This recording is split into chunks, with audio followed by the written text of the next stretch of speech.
سورہ الکہف رکوع نمبر 4 تلاوت. ولا تقولن لشيء إني فاعل ذلك غدا إلا أن يشاء الله واذكر ربك إذا نسيت وقل عسى أن يهديني ربي لأقرب من هذا رشدا ولبثوا في كهفهم 300 سنين وازدادوا 9 قل الله أعلم بما لبثوا له غيب السماوات والأرض أبصر به وأسمع ما لهم من دونه من ولي ولا يشرك في حكمه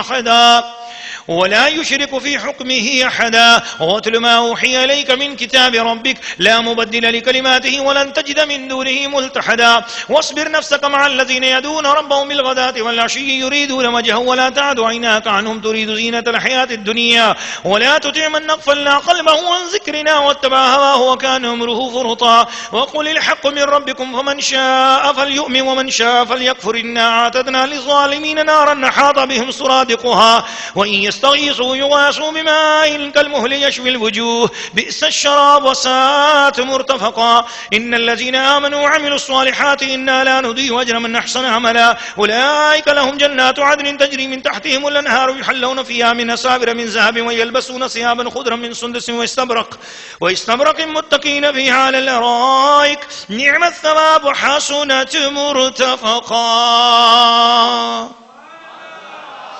سورہ الکہف رکوع نمبر 4 ترجمہ کنز الایمان. اور ہرگز کسی بات کو نہ کہنا کہ میں کل یہ کر دوں گا مگر یہ کہ اللہ چاہے، اور اپنے رب کی یاد کر جب تو بھول جائے، اور یوں کہو کہ قریب ہے میرا رب، مجھے اس سے نزدیک تر راستی کی راہ دکھائے گا. اور وہ اپنے غار میں 300 برس ٹھہرے، 9 اوپر. تم فرماؤ اللہ خوب جانتا ہے وہ جتنا ٹھہرے، اسی کے لیے ہیں آسمانوں اور زمینوں کے سب غیب، وہ کیا ہی دیکھتا اور کیا ہی سنتا ہے، اس کے سوا ان کا کوئی والی نہیں، اور وہ اپنے حکم میں کسی کو شریک نہیں کرتا. اور تلاوت کرو جو تمہارے رب کی کتاب تمہیں وحی ہوئی، اس کی باتوں کا کوئی بدلنے والا نہیں، اور ہرگز تم اس کے سوا پناہ نہ پاؤ گے. اور اپنی جان ان سے مانوس رکھو جو صبح و شام اپنے رب کو پکارتے ہیں، اس کی رضا چاہتے ہیں، اور تمہاری آنکھیں انہیں چھوڑ کر اور پر نہ پڑیں. کیا تم دنیا کی زندگی کا سنگار چاہو گے اور اس کا کہا نہ مانو جس کا دل ہم نے اپنی یاد سے غافل کر دیا، اور وہ اپنی خواہش کے پیچھے چلا اور اس کا کام حد سے گزر گیا. اور فرما دو کہ حق تمہارے رب کی طرف سے ہے، تو جو چاہے ایمان لائے اور جو چاہے کفر کرے. بے شک ہم نے ظالموں کے لیے وہ آگ تیار کر رکھی ہے جس کی دیواریں انہیں گھیر لیں گی، اور اگر پانی کے لیے فریاد کریں گے تو ان کی فریاد رسی ہوگی اس پانی سے کہ چرخ دیے یعنی کھولتے ہوئے دھات کی طرح ہے، ان کے منہ بھون دے گا. کیا ہی برا پینا ہے، اور دوزخ کیا ہی بری ٹھہرنے کی جگہ. بے شک جو ایمان لائے اور نیک کام کیا ہم ان کے نیک یعنی اجر ضائع نہیں کرتے. جن کے کام اچھے ہوں ان کے لیے بسنے کے باغ ہیں، ان کے نیچے ندیاں بہیں، اور وہ اس میں سونے کے کنگن پہنائے جائیں گے، اور سبز کپڑے کریب اور کنادیس کے پہنیں گے، اور وہاں تختوں پر تکیہ لگائے. کیا ہی اچھا ثواب، اور جنت کی کیا ہی اچھی آرام کی جگہ. سورہ الکہف رکوع نمبر 4 تفسیر. ناظرین و ناظرات اور سامعین و سامعات، اس رکوع کے پہلی آیت مبارکہ میں یہ ارشاد فرمایا گیا کہ وَلَا تَقُولَنَّ لِشَيْءٍ إِنِّي فَاعِلٌ ذَلِكَ غَدًا. جب کسی کام کا ارادہ ہو تو یہ کہنا چاہیے کہ انشاءاللہ ایسا کروں گا، انشاءاللہ ایسا کروں گی. بغیر انشاءاللہ کے یہ نہ کہے کہ میں یہ کروں گی یا میں یہ کروں گا. اہل مکہ نے رسول کریم صلی اللہ علیہ وسلم سے جب اصحاب کہف کا حال دریافت کیا تھا تو حضور صلی اللہ علیہ وسلم نے فرمایا کل بتاؤں گا. حضور کے ہر کام میں حکمت ہے.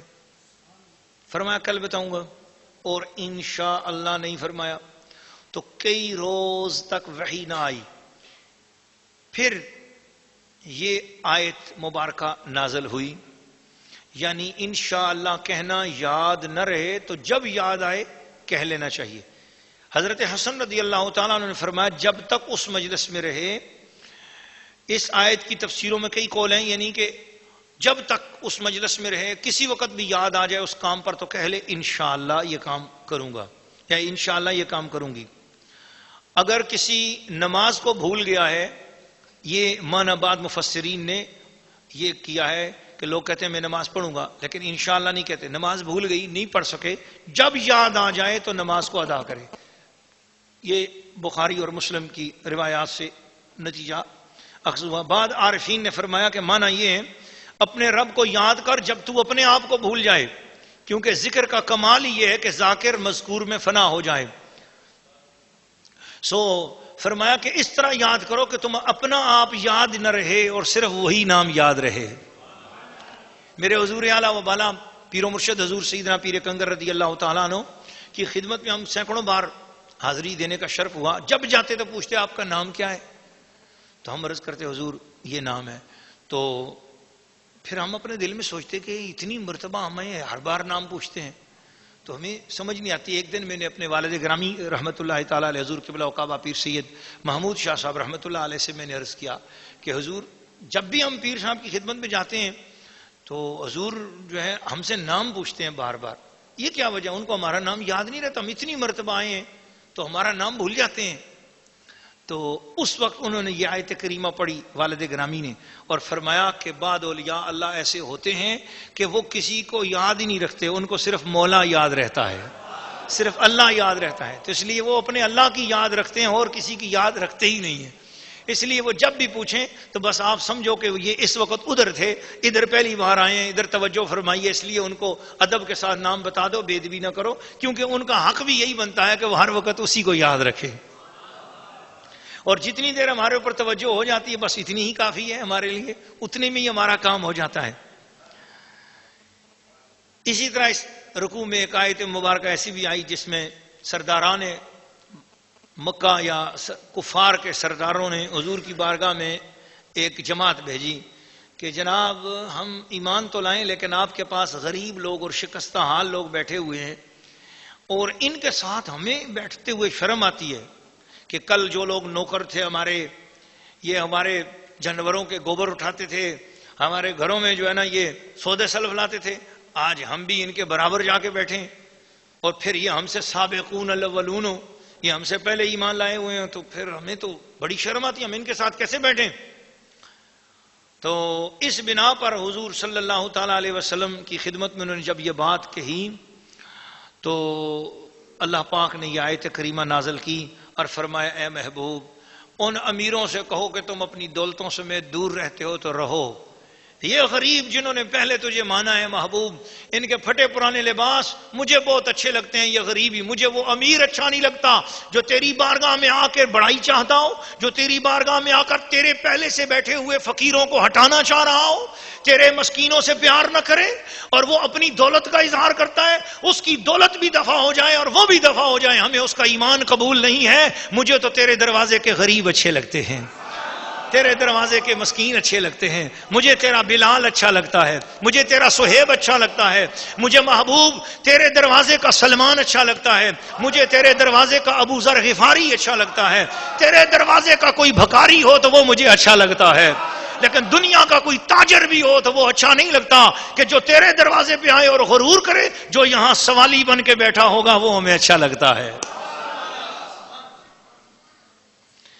پھر آخر میں یہ بھی بتایا گیا کہ جب جنتی جنت میں جائیں گے یہ تسلی دی ان غریبوں کو کہ غریبوں آج تم مصطفیٰ کے ساتھ لگے ہوئے ہو، حضور کی شریعت پر عمل کر رہے ہو، تم غریب ہو، تمہاری غربت کے باوجود تمہارے حالات اچھے نہیں ہو رہے، تم پوری محنت کرتے ہو، رزق حلال کماتے ہو، تمہارے حالات اچھے نہیں ہو رہے ہیں، تم بہت محنت کرتے ہو لیکن تم جیسا چاہتے ہو اس طرح جلدی جلدی دنیا کی نعمتیں نہیں ملتی، صبر کرو، رزق حلال میں خوش رہو اور کبھی دوسروں کی طرف لالچ کی نظر سے نہ دیکھو، حسد بھی نہ کرو اور اللہ کے ہر دیے ہوئے میں شکر رکھو، شکر ادا کرو، اپنی غریب کمائی پہ خوش رہو. کیا ہوگا؟ اللہ تعالیٰ نے فرمایا میں تمہیں جنت میں آؤ گے تو مردوں کو 3 کنگن سونے کے پہناؤں گا، 3 سونے کے کنگن پہناؤں گا، سونے کے، چاندی کے، موتیوں کے. یہ حدیث صحیح ہے. اور حضور صلی اللہ علیہ وسلم نے عورتوں اور مردوں سب کے لیے فرمایا جنت کا زیور پانا چاہتے ہو؟ فرمایا جس حصے پر وضو کا پانی پہنچے گا اتنے حصے پر مومن مرد کو بھی عورتوں کو بھی زیور چڑھایا جائے گا. سبحان اللہ. اللہ جنت کا زیور مجھے اور آپ کو سب کو نصیب فرمائے.